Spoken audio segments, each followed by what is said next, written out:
Story 1. My sister's husband lost his mind when I revealed that I was in a romantic relationship with someone else.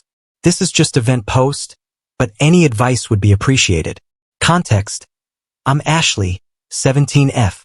My sister, who I'll call Jess, 25F, has been married for 2 years to her husband, Jake, 34M. They got together when she was just starting college and have been together since. As far as I know, they've never had any problems, and anytime they came around to visit, they literally seemed like the model relationship. My parents never really made any of the right choices in life, and because of this, my sister basically raised me herself. I'm so grateful to her for this, and I know that she had to make so many sacrifices to be able to do so. When she was in college, I'd make sure to call her at least like 3 times a week just to get updates and see how she was doing. In these conversations, she'd talk about schoolwork and what she was planning to do, and then she'd talk about Jake. She described him so wonderfully that it literally upped my own standards of love. For example, all the flowers she got, all the beautiful dates she went on, and how he treated her so amazingly. After living with my parents, who should have gotten divorced a long time ago, I wasn't someone who had a guide of what a healthy relationship should look like, so I became quite close with Jess and Jake. It had always been me and my sister growing up, so when she introduced me to Jake, it felt like I finally had an older brother. Eventually, Jess and Jake moved in together, got engaged, and now they're married. My parents ended up kicking me out because I refused to pay them rent. I have a job at a luxury horse ranch, and there are a few perks. They'll let you use their horses to practice, they'll offer free lessons with a riding instructor, and all around, I just love my job too much. I didn't want to leave it due to these perks, though my pay isn't that good, and for how much my parents were asking for, I'd have to get a second job or quit to find one that pays enough. So I found myself living with Jess and Jake. Jake works from home, so unless he's taking Jess out or at the gym, he's at home. He makes enough money doing whatever it is he does. I have no idea what he actually does, but Jess told me that it was his family's company, so that explains it, I guess. Recently, they came to me and told me that they were expecting, and obviously I was very excited for them. But my sister has had a few miscarriages in the past, and we needed to be extra careful with her. This has turned out to be a very complicated pregnancy for my sister, even in these early stages, so it's very high risk. Hopefully, this is enough for you to get a clear idea of what's going on. My parents had an old car that I was allowed to drive to work and school, but after they kicked me out, I could no longer use it. This was a bummer, as I always liked the sense of freedom that having a car gave me, but whatever, I'll get over it. Jake insisted that he would start taking me to school in the morning and then driving me to and from work. I was extremely grateful for this because I didn't have to take the bus or walk. So after Jake finished his daily routine at the gym, he would head home, shower, get me Starbucks, and drop me off at school. And then in the afternoon, he would pick me up from school and then drive me to work at the end of my shift. He was usually waiting outside or on the way, so it was really a great help, and I was so thankful that he would take so much time out of his day to help me. In the car, we'd end up talking and having conversations, whether it was about Jess or the plans for the baby, but he'd always ask me if I was dating someone or had a crush on them. He'd wink and be like, "You're so beautiful. It's not possible. There's got to be something you're hiding from me. Come on, you can tell me. You know I can keep a secret. Just tell me." I mean, there was a guy, I'll give him that, but it was too early to talk about, which meant I ended up being vague because I didn't want to lie to him. Basically, just playing coy and not answering any of his questions with too specific of an answer because I just didn't feel like jinxing myself. Eventually, Alex, 19M, the guy that I was talking to, asked me on a date. His family owned the ranch that I worked at, and so we ended up spending a lot of time together while I was working, usually during my shifts. He would come and help me out, or we'd go riding together. I was really excited, and on the way home after my shift, I ended up telling Jake. He immediately, went cold. I don't know how else to explain it, but there was no longer a familial warmth. He started asking a lot of questions very matter-of-factly, and I answered because I figured it was just the protective older sibling thing and that it might take some time for him to get used to it. But then when I told him that we'd been talking for a month or so, he freaked out and got really angry. I ended up crying when he started calling me a liar and saying that I'd been trying to hide this from him. The one thing that stayed on my mind since is that he literally said, "What about us?" Which has left me so confused because what does he even mean? The worst part is that now, because of how he acted, I'm overthinking a lot of what has happened since I came to live with them. There's a pool in the backyard of Jake's house, and sometimes I'll go out there to swim or just to lie out there and tan. However, I've now come to realize that any time I went out for a swim or tried to sunbathe, Jake would make an excuse to come and do something outside, whether he'd start up the grill or mow the lawn. I get that feeling that I was being watched, but a few times he just started swimming with me, but I figured he was just trying to work out like me. After I get out of the pool, I go to take a shower in the hallway. Jake and Jess have their own connection to the master. After I'm done with my shower, I would go to my room and then get changed and sleep. Sometimes, though, in that short distance between the hallway and the room in which I was wearing nothing but a towel, Jake would be waiting for me, and then he'd say, "Good night," which I would say back to him. But now I'm wondering if there was another reason for that. I don't want to bring these concerns up to my sister because of how fragile she's been recently. This pregnancy is really hitting her hard, and I just don't want to say anything because it could end up hurting her or the baby. And I just need an answer as to whether or not I'm overthinking. More info.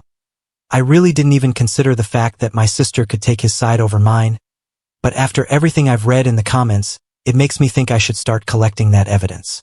Also, I will definitely try my best to switch the dynamic between him and me without raising red flags.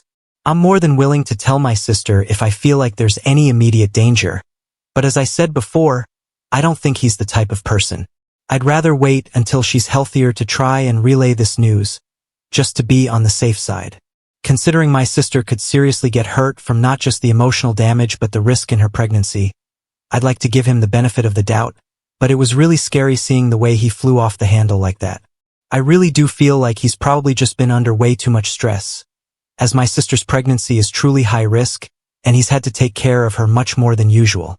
He's probably just worried that something is going to happen to her. However, even if I do give him the benefit of the doubt, I should establish some boundaries. When he had that blow-up, it really unnerved me and I didn't feel safe. I know I'd never be able to overpower him, so I'm going to ask a few of my friends if they'd be willing to carpool me, and I'll reach out to Alex to see if he can give me a ride to and from work. Worst comes to worst, I'll just find a job that I can walk to. In the meantime, I'll definitely try and emphasize the brotherly relationship that I feel with him.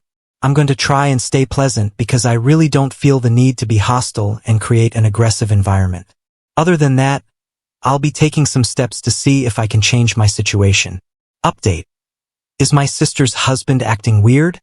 Or am I overthinking? I'd just like to say thank you first of all to everyone who left a comment on my last post offering advice in any sort of way. Last night, after reading all the comments, I realized that I'm no longer safe in the situation and will be making changes from this day forward. As much as I respect and love Jake, I don't think the risk is worth it. I did try and initiate a conversation with him after I posted and got some advice, just to see if there's a chance we might be able to talk about this, but he was still in a bad mood, so I just went to my room in the middle of the night. I felt like I really needed to get out of the house, though. I really just started feeling so trapped, and I decided that I would take a walk to my smoke spot and then try to clear my head. I'm not even there 15 minutes before I get a text asking, "Where are you?" from Jake. Then my phone starts blowing up off the hook. He's calling and calling and calling. I don't think I can describe the fear going through me. I wanted nothing else in the world than to be left alone. Eventually, I picked up the phone, which led to a flurry of insults being thrown my way. Apparently, I'm an effing princess who always gets her way, and how I deserve to be treated like the I am. Then he told me to send him my location, which absolutely was not effing happening. So I told him to take a breather and think about what he just said to me. I did end up calling Alex afterward, who thankfully picked up and explained everything to him. I'm really not sure how much he understood, considering I was literally shaking and crying so violently, but he ended up driving over to my spot and asking a few more questions about the entire situation while he tried to calm me down. I was able to relax eventually and told him everything again with a clearer head. Throughout all of this, my phone had been ringing off the hook, but assuming that it was Jake, I just let them keep going. Eventually, I could see that it was my sister's phone calling me, and despite knowing that there was a good chance that it was Jake on the other end, I still picked up. It was indeed Jake, who unleashed another flurry of insults at me, loud enough for Alex to hear and take the phone from my hand. He told Jake to shut the up and that I was safe, then hung up. Afterward, he just told me that it was going to be okay and not to worry about it. He ended up driving me all the way to the ranch and told his parents about what happened and my current situation. I'm really grateful that they decided to take me in and let me stay in one of their extra rooms for a little more work around the farm. After that, I just kind of cuddled with Alex and tried my best to fall asleep. I ended up not going to school today because I'm just trying to take a breather. However, after Jake's reaction and the comments getting to my head, I seriously began to worry for my sister, who I ended up calling. Gladly, she was the one who picked up, and it was obvious that she had been crying. She asked me if I was safe and if I was okay. Jess told me that the night before, she had woken up to Jake's yelling, and it really startled her, so she pretended to still be asleep. She ended up hearing him come back into their room and take her phone off of her charger. Afterward, she heard the yelling again and then the front door slamming. Apparently, Jake had gone to look for me and had kept my sister's phone with him. She told me she had no idea what to do, but she was just scared that he was going to genuinely hurt me. After an hour or so, Jake came back home, but he was clearly still in a bad mood because when she asked where he was and what happened, he ended up blowing up on her too for questioning him. She said she'd never seen him this angry before, and he was literally wrecking furniture. After a few minutes of this, he got back into the car and left, but thankfully left her phone on the counter. She looked at the call logs and saw all the calls to me while Jake was gone. She ended up calling a friend to pick her up and then tried reaching out to me, which at that point I was sleeping, but she told me she was scared that he had found me. She told me she was really sorry for not being able to protect me herself and failing to see that this was happening. Jess asked me why I didn't tell her about any of his behavior, but I told her that I didn't want to stress her out with the pregnancy, and then we both had a long cry. Apparently, my parents are allowing her to move back and rent-free because they want to help raise their grandbaby. If this had been an option in the first place, none of this would have happened, but I digress. My sister and I ended up going out for dinner, where I showed her my post. We cried again. She told me that she'd never been scared of him before, but after seeing his anger the night before, she was shaken.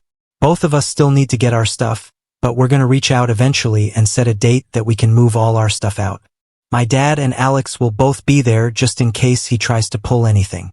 According to my sister, he has tried to reach out and apologize so many times, but he just claims that he was worried for my safety and that I shouldn't be out at night. He had no idea that she could hear exactly what he was yelling at me, so she knew for a fact he was lying. Jess let him know that she'd be filing for divorce and then hung up.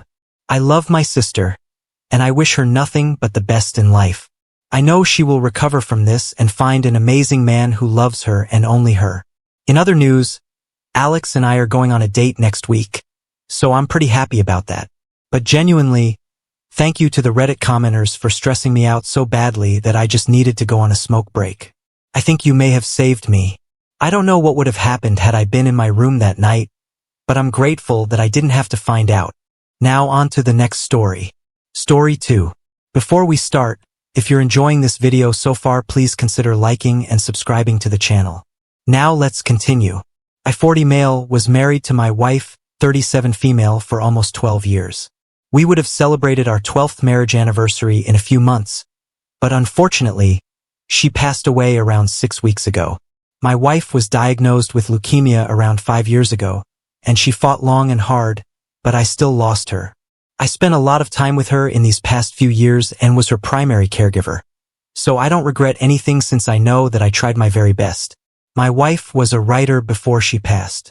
She had written some stories that were known to only a very niche audience, so they didn't earn much, which is why she took to ghostwriting and made a lot of money. I have a bookstore of my own, and while I'm not as successful as my wife, I still make a comfortable living on my own and my wife's will. She left me most of her money and assets, which was quite a lot. After settling her medical bills, it came up to around $750,000. She'd left her family with $75,000 as well, but nothing else, and even that seemed way too much for me. The reason was that her family wasn't really very attached to her, and even in her last days they barely ever visited her in the hospital. They would only ever call when they needed money, and she would happily send them whatever amount they said. But I guess while she was in the hospital, she realized that they didn't love her as much as she thought they did. which made her change her will and leave a lot less money to them than she'd initially intended. Her family included her parents and her two younger brothers, both in their late 30s now. One of them runs their family diner, and the other works at a law firm.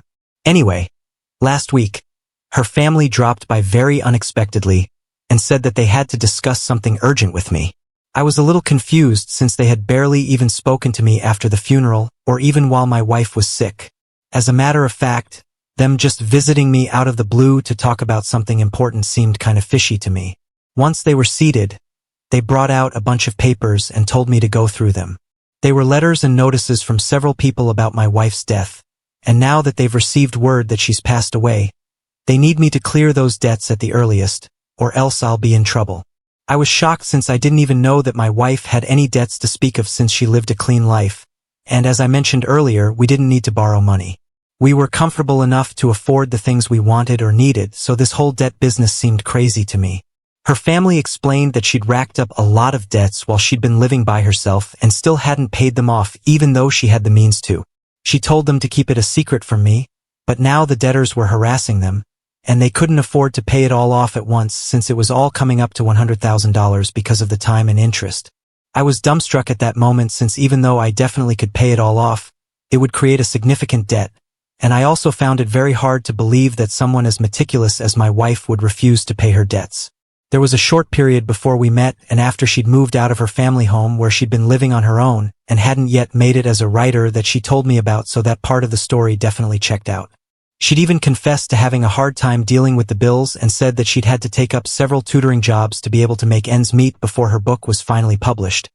But she never mentioned anything about loans or debts, and not once in our 12 years of marriage had anything of the sort ever come up. So her family's visit and these papers had taken me by surprise. I could hardly believe that my wife would do something like this and keep such a huge secret from me, and the more I thought about it, the less likely it seemed.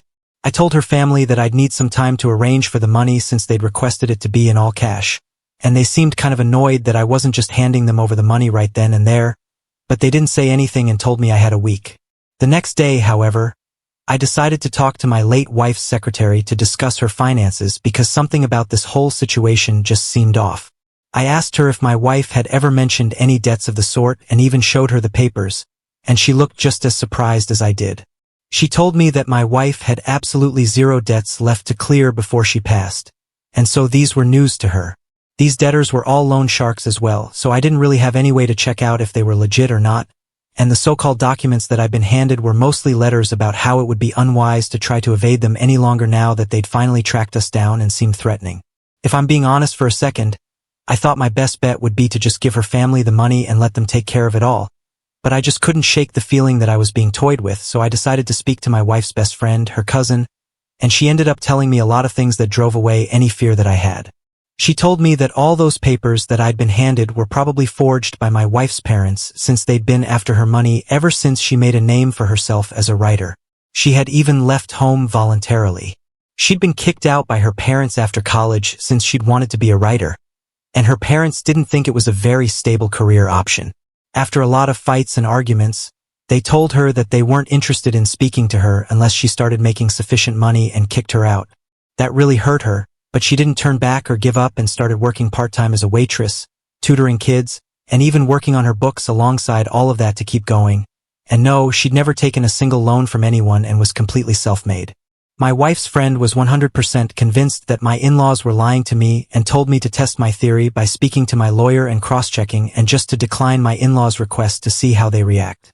So I took her advice and decided to tell her family that I was not giving them any money, and I would deal with the debtors directly myself, just as I'd expected. They were outraged at the suggestion and started telling me that the money had to be handed over to them first in any case, and my refusing to do so meant that I didn't trust them. I was already feeling pretty suspicious about the whole situation, and their reaction just confirmed all my doubts. They most definitely were lying, and all it would take was for my lawyer to deduce if the documents were forged or not. So after a couple of days, he confirmed that all the loan sharks that they named had been contacted, and none of them had ever even heard of, let alone loaned any money to my wife, so she was in the clear. I just couldn't believe that her family was harassing their late daughter's husband for money just a couple of weeks after her passing. This was the lowest thing that they could do, and they did so honestly. If they just asked me for money, then I probably would have given it to them anyway because I have way more than enough right now to lead a comfortable life, but they chose to lie and tricked me and even tried to make my wife seem like a careless and dishonest person, which I absolutely could not forgive. They've been trying to contact me, but I haven't responded yet because I don't know what to say to them yet. They planned to just throw me under the bus and take much more than they were owed, and in my opinion, they weren't owed much since they'd never bothered to treat my wife well, so I think even what she left for them was much more than they deserved. I'm thinking about cutting them off entirely and suing them for the money that my wife had left to them. They don't deserve it even one bit, and I could think of several other people who had actually been there for her when she was sick and could do with the money very honestly. We'd if I sued my late wife's family over their inheritance. Update 1. I finally answered their calls and spoke to my father-in-law. He was pestering me about the money and asked me when I'd be handing them the cash since the debtors were hounding them mercilessly. Now obviously I knew that he was lying to me, and I told him that I'd cross-checked with our family lawyer, and I knew that he faked all those papers just to take the money from me and he could drop the now. Well, the first few minutes after my accusation, he pretended not to know what I was talking about and said that I'd lost my mind, but I remained firm on my point, and eventually he was forced to admit that he'd been lying. But then he started trying to emotionally manipulate me by saying that it was totally unfair that my wife had left most of her money to me instead of them since they're the ones who had raised her and had made her capable of becoming such a successful writer in the first place, so they were owed a lot more than they were given. It was ironic to hear him saying that because while they had raised her, they'd also been the ones to kick her out and refuse to help her out when she was struggling. They didn't even contact her until her first book started selling well, which was several years after she'd been kicked out. But she'd been kind enough to welcome them back into her life with open arms. Even then, they hadn't been kind to her and would only use her for her money. They didn't visit her when she was sick, and neither did they try to arrange anything for her funeral, so in my opinion, whatever they'd been given was more than enough. I told them that I wouldn't be giving them even a single dollar more than what they already had, and informed them of my decision to sue them as well. That led to some more outrage, and he tried to argue with me, but I wasn't interested in what he had to say and just hung up. I blocked them all so that they could not contact me anymore and have told our lawyer to file a lawsuit against them at the earliest. My in-laws were served with the lawsuit today, and they were very unhappy about it obviously, but they decided to let me know how unhappy they were by paying me a visit and trying to make me feel guilty for stealing their inheritance from them. I was shocked that they'd even had the guts to show up at my house after what they tried to do, and while I told them to leave me alone from within the house itself without even opening the door, they were very stubborn and refused to leave without having a word with me first. It was my father-in-law and his wife who'd come to visit me, and I think they thought that they could make me feel sorry for them by sobbing about how they were in mourning already, and now they were about to lose so much money as well. I don't know why they believe I would by their silly sympathy-seeking act since I, for one, knew exactly how heartlessly they treated my wife. She might have forgiven them because they were her family, but they weren't my family, and so I had no need to forgive them at all.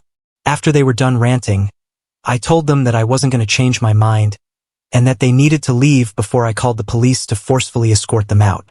That rubbed them the wrong way, and my mother-in-law started lecturing me about the importance of family values and how I should be standing by their side at a time like this when both families are grieving such a huge loss. But instead, I'm suing them over something as petty as money. I thought that was bold of her since they'd never thought about any of this when just weeks ago they were lying to me and trying to trick me into giving up my share of the money for their own grief. And after how they treated my wife, it was funny to hear her talk about family values because their family lacked any values at all. I told them to leave once more or else I really would call the police, and that led to them finally leaving. They were very pissed off by the time they left and told me that I would definitely lose this one, but I didn't care about winning or losing. I was doing this more for my wife than for myself.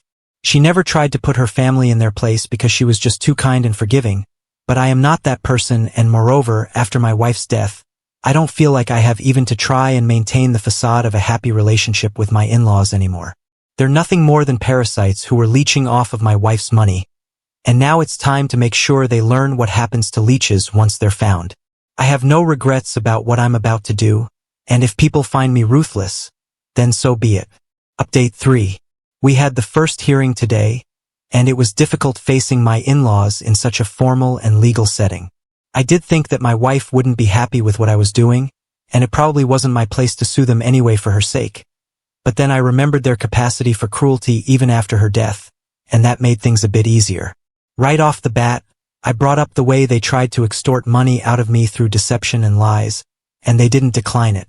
Instead, they owned up to it because then they'd be able to build up to their own emotional sob story. Their lawyer accused me of manipulating their daughter to keep most of her assets and money to myself while they only received a very small sum. Apparently, I was a controlling husband who took advantage of my wife's illness and forced her to sign her will against her wishes and made her leave everything to me while my in-laws were cheated out of it all. I wasn't even surprised that they were coming up with this rubbish story to malign my image, since they are most certainly very capable of such things.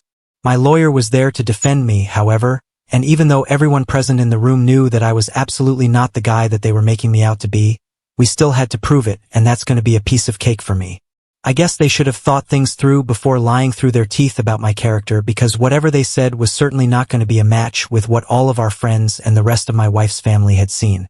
Anyway, after the meeting, my in-laws still approached me and told me to take back the lawsuit and let this go. But I wasn't going to back down, at least not now, because then they think that it was okay to harass me for the rest of my life just like they'd done to my wife, and I wasn't about to let them get away with it. I told them that they could come up with all the lies about me that they wanted to, but the truth was going to be out eventually, so I wasn't too worried for myself, and they couldn't intimidate me into backing off now either. My wife's brothers tried to tell me off for speaking to their parents rudely, but I had no time to spare for these people and just drove off. We'll meet again 2 weeks later, and I'm going to gather all the proof I can to prove that whatever they're making me out to be is absolutely not the case. And it's just a bunch of lies that they made up to get the money quicker and easier, and I know it's going to be easy for me. Update 4. Only 2 days have passed since the hearing, and today itself my in-laws have started trying to mess with me, but they ended up worsening their own situation. It's almost 7 in the morning right now, and I've had the craziest night, honestly. At around midnight, I heard some footsteps around my house, but I was really tired, so I dismissed it, thinking that it must have been my exhaustion getting to me, and didn't pay any mind to it and just went to sleep. Only an hour later, I was woken by the sound of glass breaking and the loud thud outside my house, followed by another 2. I was really alarmed and stayed in bed for the next few minutes until I was sure that my neighbors were outside as well. As soon as I heard the hubbub outside, I went out to check what had happened and saw that all the windows of my neighbor's car had been smashed in with rocks that had messages scrawled on them in chalk. It said "back off" in white letters, and immediately, I knew that this was probably something that my wife's brothers had done. It was hilarious to me that instead of making sure that they were getting the right car, they'd ruined the wrong one. My neighbor was a young woman in her late 20s who had a toddler, and she worked hard, and she'd been excited about this car as well. She'd bought it just a few weeks ago, and now it had been messed up.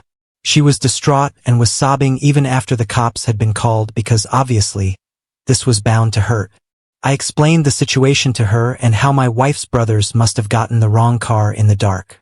My car was in the garage, but my neighbor usually left her car parked in the driveway since her garage was being renovated. I even offered to pay for the repairs right away, but she told me that I need not worry about this in the middle of everything that I've got going on and said that she'd handle it. Of course, she meant that she was going to press charges against my wife's brothers and make them pay for it, which just made me feel better. She was really sweet about it, thankfully, probably because she'd been good friends with my wife. But anyway, around 15 minutes after that, the police showed up on the scene, and we explained everything to them as well, and I even provided the address of the brothers to them. I went down to the police station with my neighbor. Well, another one of our neighbors offered to stay home with her kid, and we had to wait for around half an hour while they made the arrest. It didn't take too long, even though they tried to resist like fools. They'd been so sure that they had the right car and that I wouldn't dare call the cops on them that they'd been caught completely off guard once the police showed up and were trying to escape through the fire escape, which obviously didn't work. Even after that, they tried to push aside the officer's presence and make a run for it, so things were looking pretty bad for them. Once they saw me, they started screaming at me about how all of this was my fault and that I'd killed their sister, as if their dramatic outburst was going to help their situation in the slightest. After my neighbor had pressed charges and had identified them as the perpetrators, we were free to go. I got home around an hour ago and haven't been able to sleep since then, since I've been pretty stressed out all about this as well. I just want them to leave me alone at this point. Update 5. 3 weeks have passed since I last updated you guys on what was happening, And I'm happy to inform everyone that my in-laws no longer have the $75,000 that they'd inherited from my wife. They had to settle and give it all to me, plus they had to pay my neighbor for the damage they'd caused to her car as well. My wife's brothers got into quite a fair bit of trouble for what they'd done, and it went on their record, which helped me prove my point in court about them being greedy for money and nothing else. Of course, the evidence was stacked against them otherwise as well, so it was no big surprise that they lost the suit. My in-laws haven't contacted me since then, and I'm thankful for that. Good freaking riddance, honestly. Anyway, like I said, I had no intention of keeping the money for myself since I was content with whatever I had.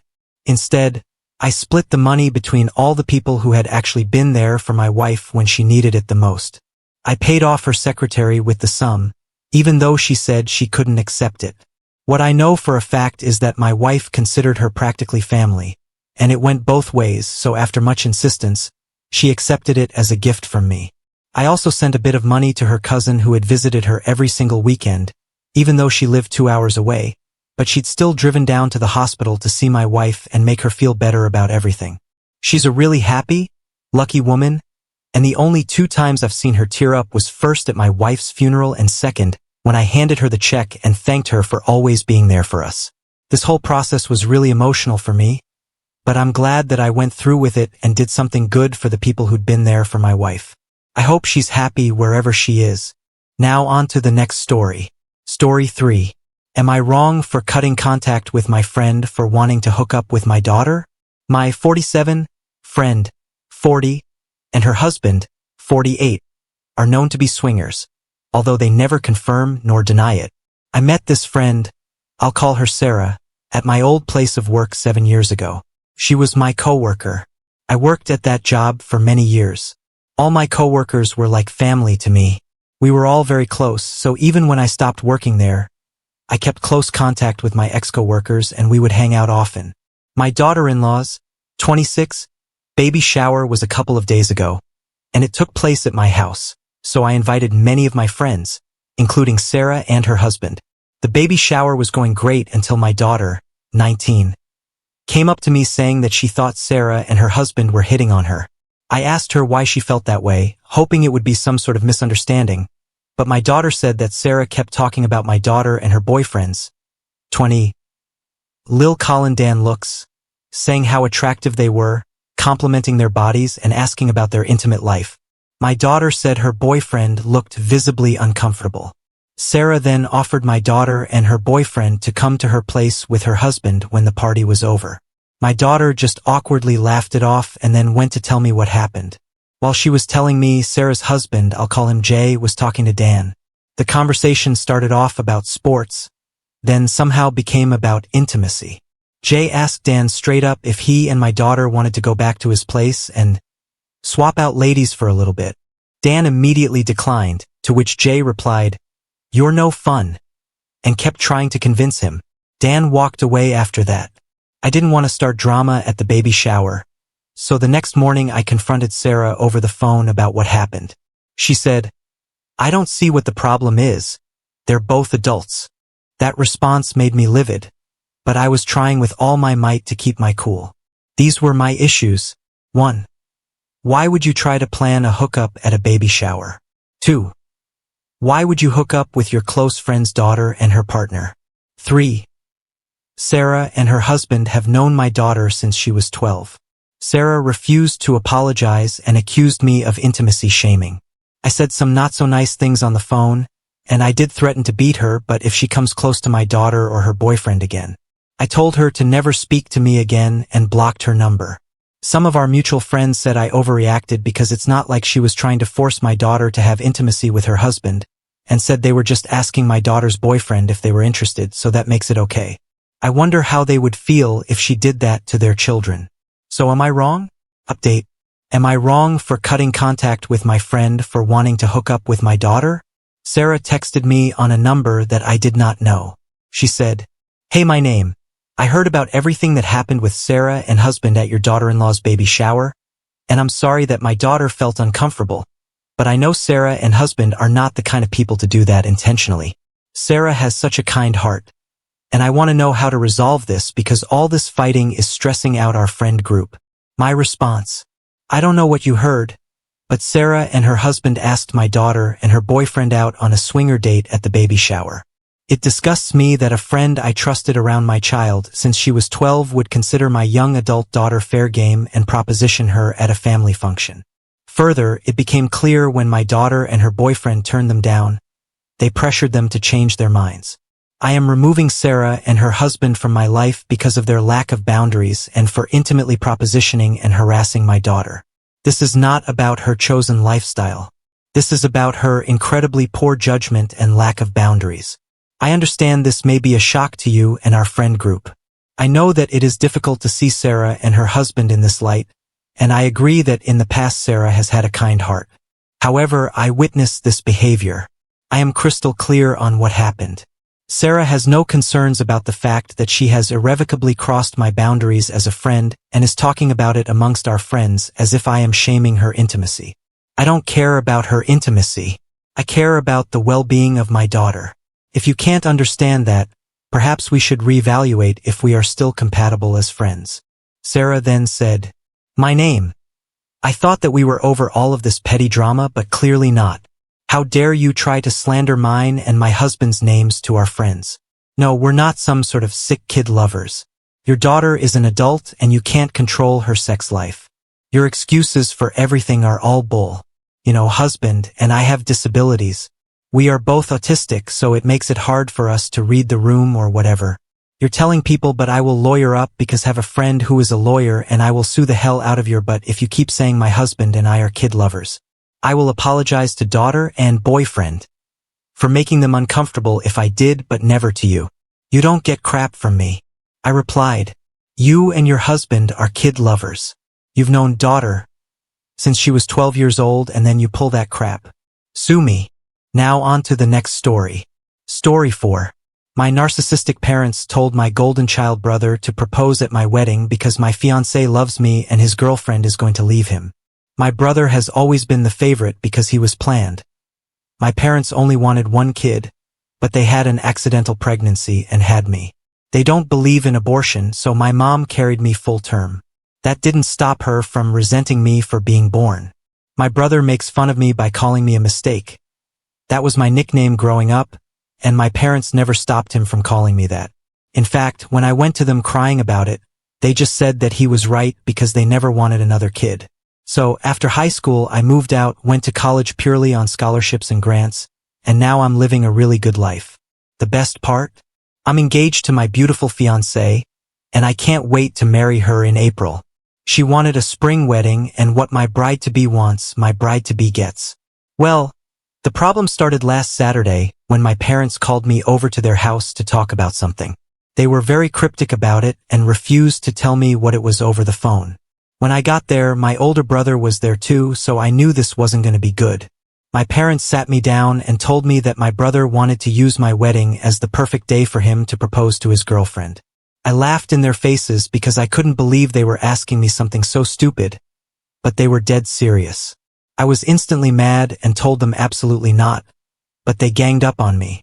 I was so enraged, and through all the abuse and neglect I experienced for 18 years, I told them in their faces that I was miserable living with them and sometimes I wish I hadn't even been born because they clearly never wanted me. My brother laughed and mumbled, "Yeah, who would?" And that pushed me over the edge. I said that if they want to do this, then not only will they all be uninvited, but I'll also cut off the financial support I've been giving monthly since they paid to have my golden child brother go through college by taking out a second mortgage. Because even after all this abuse, I was still helping them out financially while they gave my loser brother everything he wanted. Even if it meant they were going to go broke without me. They wouldn't have even been able to retire because my brother spent half of their retirement money on boats, an apartment that he completely trashed, which ended in him getting kicked out, and my parents had to pay for all the damages he caused. He even had a failed business at some point that cost a pretty penny. I, on the other hand, landed a decently high-paying job and have been sending $1,000 to my parents monthly to help ease their mortgage. I didn't ask for a stake in the ownership of their house either because I really don't want it. It was entirely goodwill, but I can cut it off anytime I want, and right then and there I really wanted to. However, it was only a threat at the time. I left soon after, really angrily, might I add, But my brother came to my home the next day to yell at me that I ruined his big chance. For once in my life, my parents were siding with me, and they said they'd evict him if he tries to propose at my wedding. He accused me of financially blackmailing our parents and said that he just wanted a good chance to propose because he was afraid his girlfriend might leave him soon. I told him that was his problem, not mine, because my wedding day is not about him, and if he tries to propose at my wedding, I will have him thrown out. That's not a maybe, but a definite. Besides, I doubt his girlfriend would appreciate her proposal followed up with being tossed out by a bouncer. He yelled that this was why his parents never loved me and why they also called me a mistake behind my back. I was pretty hurt by that, but it wasn't things I didn't already know. In the end, he went crying to our grandmother, so she called me to try to convince me to let him propose. Turns out, my brother completely changed the story to make me out to be this huge villain who called him every name in the book. Even after I told her the real story, she still sided with him. That just goes to show how deep his golden child syndrome goes. She tried to hold her ground, but the verbal backlash I ended up giving her left her crying. That got back to my parents, who were pissed at me for taking things so far. But I told them I only went that far because I had to when they were all trying to get me to let my brother use my wedding as a springboard for a proposal. They ended up agreeing with me but still stated they feel like I'm crass. My brother showed up at my home again to scream at me that I'm an a-hole and I hope I'm happy with myself for not allowing him the opportunity.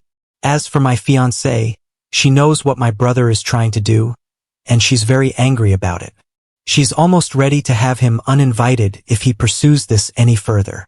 Normally, I have a very mild temper, but when it comes to certain people like my brother, parents, and grandmother, I can easily get short with them because of all the past favoritism. My grandmother especially. She always sided with my brother and believed his lies no matter what he did. She's the biggest reason my parents favored my brother too. Anyway, I ended up speaking with my brother again and threatened to tell his girlfriend if he was still intending to propose at my wedding without permission. He took it poorly and called me an awful person, so I pointed out that my wedding wasn't about him. Our parents were there for this and they backed me up. I think my brother did a double take when they did that. My dad pointed out that he'd raised my brother wrong and that was on him, so from now on my brother was to show them real respect, and they wanted to get an official lease drawn up for him to pay proper rent and utilities because my brother was living with them for free. If he chooses not to pay, he can move out, and they'll rent his room to someone else. My brother turned to our mom for help, but she just agreed with Dad. He looked like he was having a conniption and then left the house. We only found out where he went 2 days later because he announced that he was moving in with Grandma because she invited him. Our parents basically told him that if he wanted to live with her, then to go ahead. My brother responded to this by saying we all hate him for just wanting to propose to his girlfriend. My parents pointed out that it's not that he wanted to propose, but where he wanted to do it, and he'd get no respect for it. He's refusing to talk to our parents now. My grandmother did call me again, but I told her he wasn't proposing at my wedding, so he could get it or not come, and the same goes for her. I ended up calling her out on her favoritism towards my brother since we were kids, which she tried to deny at first but couldn't keep doing because of how much I'd pointed out. She ended up crying again while I told her that if she kept trying to insist on this, then she wouldn't be coming to my wedding. She begged me not to rescind her invitation but still said she didn't understand why I couldn't let my brother have his way before ending the call. My fiancé is fully ready to remove my brother and grandmother from the wedding. My mom called me the other day to tell me she spoke with my grandmother. She had told her everything I had said in our conversation, and my mom finally saw that she had favored my brother a little too much. She ended up tearing my brother a new one, but he still tried to justify himself to her. That's when she told him they were through and cut all contact with him. My brother, of course, blamed me, even though his girlfriend said that she'd been ready to leave him for a while now, and if he tried to propose no matter where she'd have told him no. He is now boycotting my wedding, which is honestly for the best. I said I wouldn't miss him and that he's in his 30s now and needs to grow up. Our parents have cut the umbilical cord and are no longer supporting him. They're already planning on renting his room to someone else because they need the money after the financial hole he left them. After dropping out of college just to mooch off them for a while, he then got a degree with online college later and didn't pay any rent while also making them pay for his food and utilities despite having a good paying job. They spent the world on him and he wasn't the least bit grateful. That made my brother just shut down and leave my home. Since then, we have not heard a peep out of him. Now on to the next story. Story 5. I think I found proof my husband is cheating on me. He is working late tonight, or that is what he says. We have been together since college, married for the last 8 years, right after college graduation for me. We were perfect for each other. Many friendships have come and gone, but we've always found contentment in each other. Both adventurous, we did some traveling together when we were first married. We argued, but not a lot. We had kids. Our first planned child was 6 years ago, our second was a surprise child, and our last is now 3. Since having kids, it's been tough to get time together. Both of our parents live a few hours' drive away. There aren't many babysitters we've found that can handle our rambunctious boys. My husband works at a demanding, stressful job and has had to cancel vacation plans more than once over the last 6 years because of a terrible boss. We were seeing each other for what felt like minutes every day, and our children, while wonderful, demanded a lot of our time and energy. His boss changed about 6 months ago. Immediately, his hours became more reasonable, and his stress levels went down. Still long hours and travel some days, but better. We had evenings together again, but something was different. It felt like we were strangers, just roommates who had kids together. We were just so exhausted from the last few years that we must have spent a couple of months using any spare time we had once the kids were in bed crashing, watching Netflix, etc., just boring stuff. And all along, I felt very disconnected from the man who was supposed to be my partner. So we talked about it. I told him I missed him.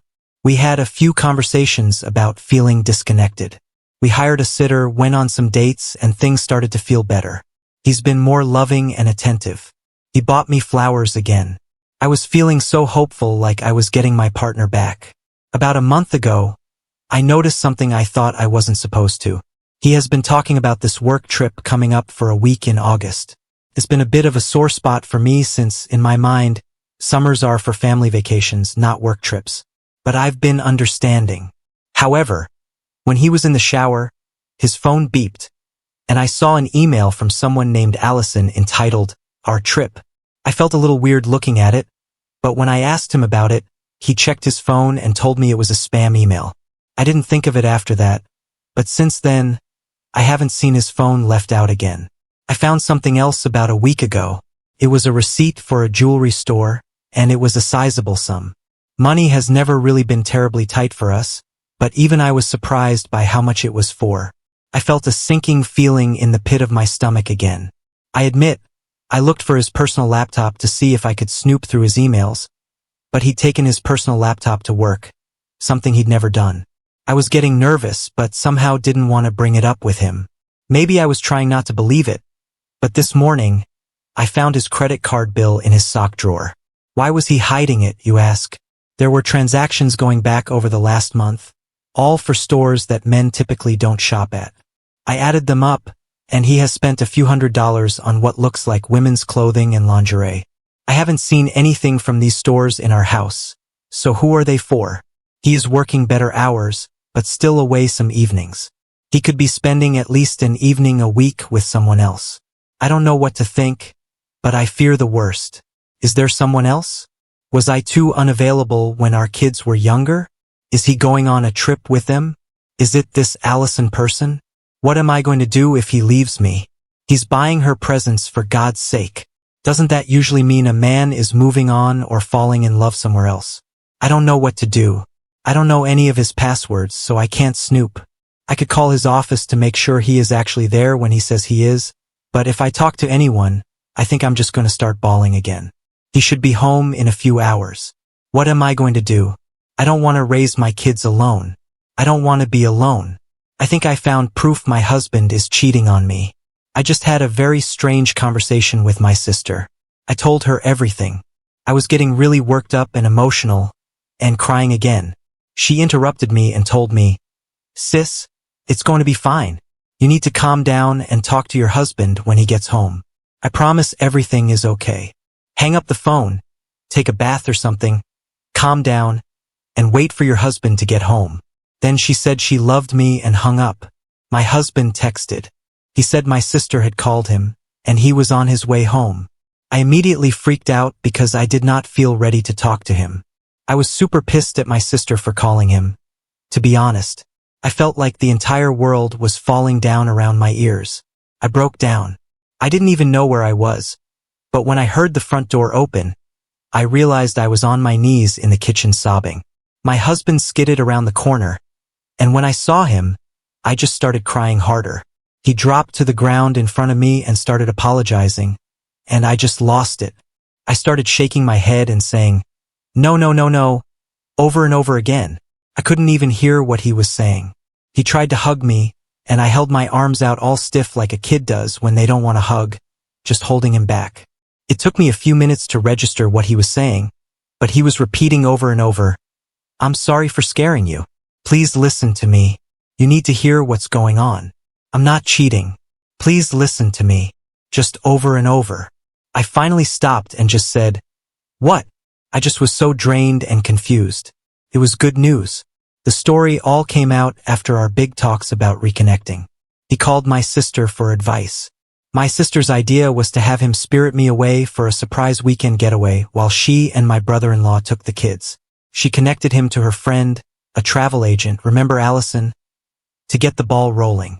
The plan evolved into my sister and parents trading off with the kids for the week. The jewelry receipt is for a necklace for me to wear out to dinner on our trip. The credit card charges are for some fancy clothes and lingerie he got me for the trip. He took some of my clothes with him to get the sizes right and got a lot of help from the salespeople. He says they are my style, but they could be bags for all I care at this point. So why the surprise? My sister told him that it would be better if it was a surprise because it would be romantic that way. She didn't count on me finding out early and assuming the worst. I have had mild anxiety issues all my life that have been worse since having kids. But this was the worst it's ever been. I've never felt so totally out of control in my life. He didn't tell me all of this right away. Some of it came out in that first moment in the kitchen, but when I realized it was not the end of my marriage, I pretty much became incoherent with relief. This is embarrassing, but I sobbed so hard that I vomited a little. At least it was on linoleum. The rest he told me after I calmed down. We talked until late last night. He showed me all the emails and showed me our destination. We got excited together. I am not mad at him at all, which he is relieved by. Apparently, my sister called him with a red alert. "Get home now before your wife calls a lawyer" message. She knows I have some anxiety issues, so I may have to get after her about the decision to keep this all a big secret for me. Right now, I'm too relieved to be upset. I am a little concerned by how unhinged I became. I think I need to work on that. It's not like me. What am I going to do if a real crisis comes along? Some people were saying that I am codependent. Maybe they are right, but that's for later. For now, I'm enjoying my day with the kids and looking forward to my trip. Now on to the next story. Story 6. Caught my husband cheating on me with my daughter a few weeks ago. I caught my 44-year-old husband having an affair with my 20-year-old daughter, and my daughter is now pregnant. I'm devastated, shocked, and at a complete loss for how to navigate this situation. My family has completely shattered me, and I'm struggling to comprehend how something like this could happen. I love my daughter and have tried my best to raise her alongside my husband as a loving parent. Her biological father went to prison when she was little, and I remarried a few years later. He's known her since she was basically a small child. I've never noticed anything unusual between the two of them. They've always been fairly close, but it wasn't anything beyond the typical father-daughter relationship I originally thought they had. My daughter moved out when she was 18, and my husband would often go visit her. I'd often stop by alone as well whenever I made my visits to her, so it wasn't strange for him to do it too. I'm a teacher and my days are usually long with grading and lesson prep, but on the day I found out, I had left work early for a doctor's appointment and got home quicker than usual. My husband seemed shocked, and I felt like something was off as soon as I walked in. I tried not to think too much of it and decided to use my early day off to take a nap. When I woke up, I noticed that my husband was innocently knocked out beside me, but for some reason, I couldn't shake off his weird vibes. I assumed maybe the vibe I was getting was from a surprise he had been planning for me. My mind didn't leap to the possibility that he could have been cheating because he'd never once broken my trust in the past. I couldn't resist snooping, so I peeked at his phone, and when I did, I saw these crazy messages between him and my daughter. The two of them had been sending explicit images back and forth, and as I scrolled a bit more, my daughter revealed to him that she was pregnant. My husband and her had been texting consistently trying to figure out what to do about the baby, and I was sick to my stomach. I had to shake off the increasing urge to attack my husband in his sleep. I haven't revealed to him or my daughter that I found out what was going on. I've just been sitting on it and trying my best to process everything. I haven't gone back home in a few days and have been staying at a hotel. My husband is concerned, but I told him I had to go out of town for a little while. I can't imagine what the two of them are up to now that I'm gone. My husband and I also have a 13-year-old son together, so that makes the situation even harder to deal with because I have to look out for him in his best interest. My son has currently been staying with my mother. I told her that I'd caught my husband having an affair and asked her to take our son in for the time being. I didn't tell her who he was cheating on me with and asked her to keep it a secret until I found out what to do. I have no idea where to start or how I'm going to live my life normally after this. We have reached the end. If you like this video, please be sure to like and subscribe to the channel for more videos like this, and give us your thoughts about the stories in the comments section. Thank you and see you in the next video. Now on to the next story. Story 7. My husband's best friend just kissed me and I'm unsure of what to do. I'm an immigrant who recently relocated to another country to be with my husband after being long distance with him for several years. My husband is my best friend and I love him deeply. Due to the fact that I've struggled to make my own friends here, I'm on friendly terms with a few of my husband's closest friends. They're all for the most part decent people and welcome me with open arms, which I'm grateful for. We tend to occasionally hang out and it's never really been an issue. Recently I began planning a surprise party for my husband's birthday and I figured I would reach out to his friends about planning to see if they wanted to help. This is where my husband's best friend Adam comes in. Adam has been my husband's friend for about 10 years now. Adam is married to a wife of his own who I happen to be friends with. Adam was very supportive of my party planning ideas and was insistent on helping me out. Many times he offered to drive me around the city to get to different stores since my husband and I don't have a car, which I would decline since I didn't want to cause him any hassle. He would offer to use his place of work as the location for the party. Again, I would decline because my husband isn't the type of person to enjoy birthday celebrations like that. But I would let him know I appreciated his kind offer and that I felt he was being a very kind and generous friend.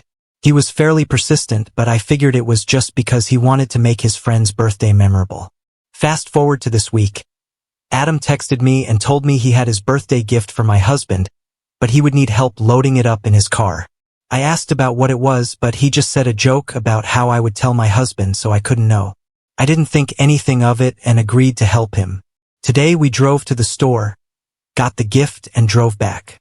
He put the car in park and as I started getting out he reached out to me and kissed me. I was taken aback and immediately pulled away. I asked him what he was doing and he said that he thought I was cute and he wanted to shoot a shot. I asked him about my husband and he said that he didn't need to know. I was just overwhelmed and couldn't begin to wrap my mind around what was happening. He apologized and said he thought I was sending signals because I told him once that he was a kind and generous person. He then told me that my husband couldn't know about this because my husband would blame me and divorce me. He also tried to get in my head by telling me if I told I'd have to go back to my home country, which I found really weird.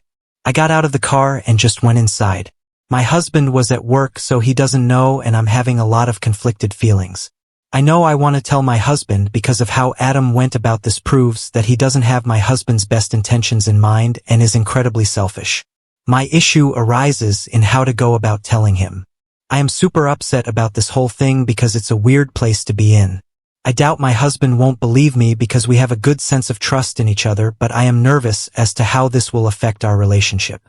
I'm nervous he'll redirect those feelings of betrayal towards me. If that's the case, would it be justified? I just need some guidance on how to approach this so that it causes the most minimal damage possible to my husband. I know it's bound to happen, but I obviously don't want to hurt him if I can help it. Update. My husband's best friend just kissed me and I'm unsure of what to do. My husband came home a few days ago and I surprised him with his favorite meal. I had a day off and became a ball of nervous energy, so I had cleaned the house, did laundry and cooked. I wanted the environment to be as stress-free as possible for my husband because I knew it was going to be hard on him. So we sat down to eat, and he had been able to tell that something was bothering me, and he asked me what was going on. I told my husband as gently as I could, and he was understandably upset. Thankfully, Adam didn't get to him before I did, and he believed me. He was really mad at Adam for kissing me, but especially mad at him for threatening me with deportation. We talked it through, and after a few hours came to the conclusion that in order to protect my residency, we would file a police report for assault against Adam.